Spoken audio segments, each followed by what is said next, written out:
ओम शम शनेश्वराय नमः। नमस्कार मित्रों, अगर आपके जीवन में अचानक बिना वजह रुकावटें आने लगी हैं, मेहनत के बाद भी फल नहीं मिल रहा है और पैसा तो टिकता ही नहीं है, मन हमेशा भारी सा रहता है, अचानक बड़े बड़े खर्चे आ जाते हैं, तो हो सकता है आप पर भी शनि की साढ़े साती या ढैया चल रही हो। साथियों, डरिए मत, क्योंकि आज की इस वीडियो में मैं आपको बताने वाली हूँ कि शनि की साढ़े साती और ढैया क्या होती है, इसके लक्षण क्या है और सबसे जरूरी बात, ऐसे अचूक उपाय जो शनि देव को प्रसन्न कर सकते हैं। वीडियो को अंत तक जरूर देखिए, क्योंकि आखिर में एक ऐसा उपाय बताऊंगी जो बहुत कम लोग जानते हैं लेकिन बेहद ही चमत्कारी है। आइए सबसे पहले जानते हैं कि शनिदेव कौन है।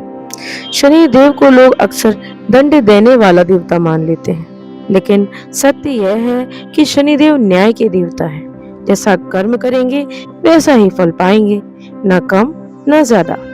अगर जीवन में कष्ट आ रहा है तो वह हमें तोड़ने नहीं, सुधारने के लिए आता है। शनिदेव हमें सिखाते हैं कि हमें धैर्य रखना चाहिए, अनुशासन में कार्य करना चाहिए, ईमानदारी से जीवन व्यतीत करना चाहिए और कर्म ही सबसे बड़ा है, कर्म की ही कीमत है। आइए अब जानते हैं शनि की साढ़े साती क्या होती है। जब शनि ग्रह जन्म राशि से पहले, जन्म राशि पर और जन्म राशि के बाद 3 राशियों में गोचर करते हैं तो उस समय को कहते हैं शनि की साढ़े साती।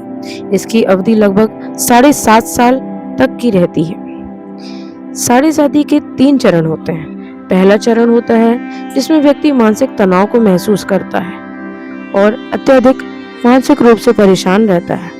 दूसरा चरण होता है संघर्ष और परीक्षा। तीसरा चरण होता है परिणाम और सीख। संघर्ष और परीक्षा अक्सर इंसान को तोड़ देती है, किंतु जब उस परीक्षा में हम उत्तीर्ण हो जाते हैं यानी पास हो जाते हैं तो हमें परिणाम अत्यधिक लाभकारी मिलते हैं और इससे जीवन की सीख भी मिलती है। हमेशा याद रखिए, अगर आपने कर्म अच्छे किए हैं तो साढ़े साती आपको ऊपर भी उठा सकती है। साढ़े साती का मतलब आपके जीवन को संघर्षपूर्ण बनाना नहीं है, बल्कि उस संघर्ष से आपको ऐसी सीख देना है जिससे आप आगे का जीवन बहुत ही अच्छी तरह से व्यतीत कर सके। शनि की साढ़े साती या ढैया क्या होती है, अब इसके बारे में समझते हैं। शनि की ढैया तब लगती है जब शनि आपकी राशि से चौथे या 8वें स्थान पर हो। इसकी अवधि 2.5 साल की होती है। ढैया में काम अटकते हैं, देरी होती है, पर सब कुछ खत्म नहीं होता, यानी हर काम में आप रुकावट महसूस करते हैं। उन कामों को आप जल्दी पूरा नहीं कर पाते हैं, बार बार रुकावटें आती हैं और इसी के कारण आपको मानसिक तनाव का भी सामना करना पड़ता है। अब साढ़े साती और ढैया के लक्षणों को समझ सकते हैं, जिससे आप अपने जीवन में इन लक्षणों को समझकर पता लगा सकते हैं कि आपके जीवन में साढ़े साती चल रही है या ढैया। पहला है मेहनत का फल नहीं मिलना। साथियों, कितनी भी मेहनत करने के बाद आप पूरा परिश्रम लगा देते हैं, फिर भी आपको फल नहीं मिलता, तो हो सकता है आपके जीवन में शनि की साढ़े साती या ढैया चल रही हो। दूसरा है नौकरी या व्यापार में रुकावट। अक्सर लोग देखते हैं कि उन्होंने अपना बेस्ट दिया होता है, यानी व्यापार में सारा सामान भरा है, सब कुछ है, क्वालिटी के प्रोडक्ट ला रहे हैं, फिर भी आपका व्यापार चल नहीं रहा। बार बार अपमान या गलतफहमी, आप कुछ भूलना चाह रहे हैं, लोग उसका अर्थ कुछ और ही निकाल लेते हैं। यह भी ढैया के ही लक्षण है। धन की तंगी, अक्सर पैसों की कमी चलती रहती है, अनावश्यक खर्चे होते रहते हैं, यह होती है धन की तंगी।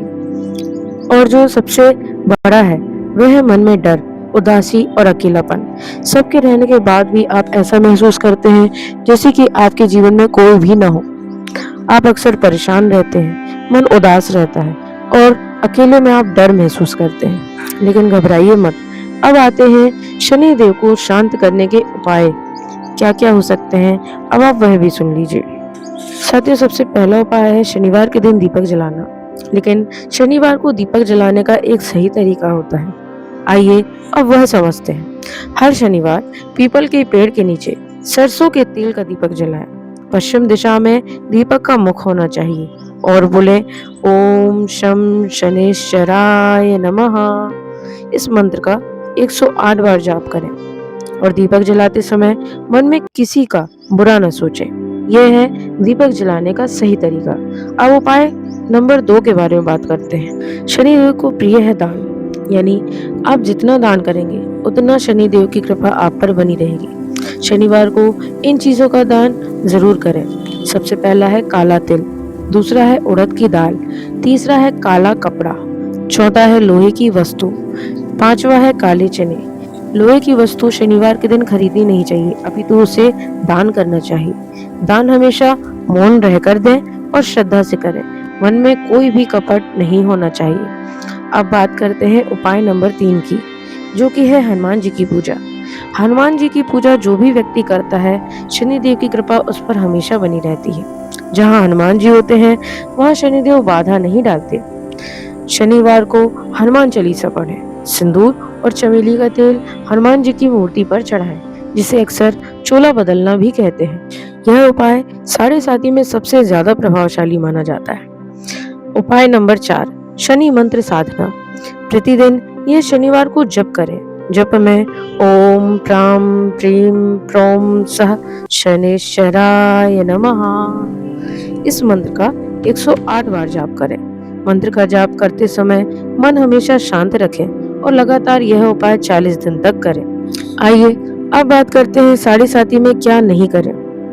साथियों, साढ़े साथी में शनिदेव का प्रभाव आप पर बना रहता है। चूंकि शनिदेव न्याय के देवता है, इसलिए आप कभी भी झूठ न बोलें, किसी गरीब या मजदूर का अपमान न करें, माता पिता की अवहेलना न करें, मेहनत से भागे नहीं, हमेशा परिश्रम करते रहें, किसी भी चालाकी या चतुराई का उपयोग न करें, आलसीपन अपने जीवन से हटा दें और अहंकारी स्वभाव भी हटा दें।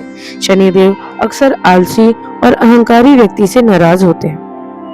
अब अंत में जिस चमत्कारी उपाय की हमने बात करी थी, अब आप उसे सुनिए, जो कि एक बहुत ही गुप्त उपाय है।